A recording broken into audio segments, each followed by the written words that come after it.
Satria kosa alakamisy ho amin'ny rahampitso ny fivoahan'ny gazety Soa no manamarika izay andro ny alakamisy izay ny larina fahavalo amby valopolo sy telonjato ary no indro fitinana amintsika fohifohy ny lohateny songadina ao anatin'izany gazety ivoaka ao amin'ny rahampitso izany. Dimy taona izao no niarako taminao, niarady fangaty fampitantana tsy ny fandao, nitoky ny famzahaina. Ny larana fahavalo amby valopolo sy telonjato amin'ny gazety Soa indray no ivoaka manomboka rahampitso alakamisy. Toy ny mazatra dia hitondranan'ireo karazana lamaody isan-karazany any ivelany any ny gazety Soa. Ka mitindray mitoraka ity dia ny mpanjaka vavy Rania izay miavaka amin'ny apikana no entin'ny gazety Soa mitondra an'izay lamaodin'izay. Ampahafantarin'ny gazety Soa antsika amin'ity larana vaovao rahampitso ihany koa ny lamaodin'ny Poncho. Raha eo amin'ny fahasalamana kosa indray dia ampahafantarin'ny gazety Soa hoe mampitohy ny loha izany indray ny kasaina ataon'ny mpandidy iray any ivelany any.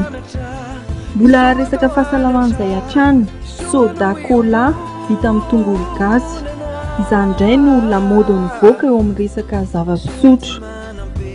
Mamy sady tsara ny siramamy, saingy tandremo fa tsy tsara ny fihinanana azy betsaka. Ao anatin'ny gazety Soa ihany koa no ahitanao izay.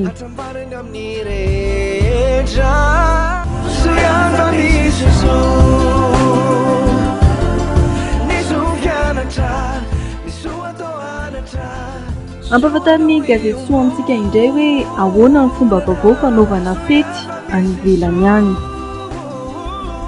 Fampitaniana mipetraka ny hoe mandre marary mihoatra ny olon-dehibe ve ny zaza vao teraka, ka ny famakianao ny gazety Soa no ahafantaranao valin'izay fampitaniana izay.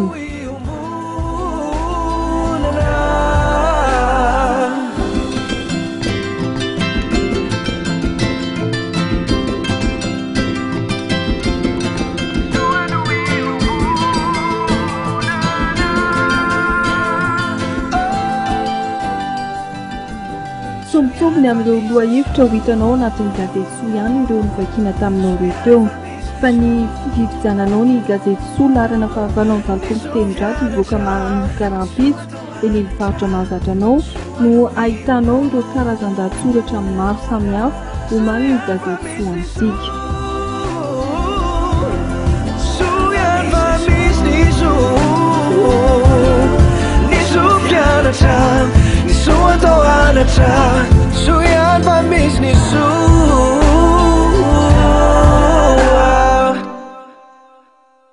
Ety ampamaranana ny fampalalam-baovao kosa tompola sy tompoko vavy dia tiana ny mampafantatra antsika fa navadika ho isaky ny alarobia ariva ao aorianan'ny fampalalam-baovao, izany hoe ao aorianan'izao fampalalam-baovao izao ny fandaharana resabe izay fanaraka ao isaky ny azoma ariva teo aloha, ary amin'ity voalohany ity izany amin'ity andro ny alarobia izay anombohana ny fandaharana resabe ho andro alarobia izay dia ny vahiny ao anatin'izany fandaharana izany dia Andriamatoa Petra Kotoniaina hitondra amintsika ny fomba fahitany ny raharam-pirenena amin'ny ankapobeny. Ity mpanao politika ity hitondra amintsika ihany koa ny zava-bavao avy any aminy dia aza diny izany no manaraka ity fandaharana ity ao aorianan'izao fampalalam-baovao izao.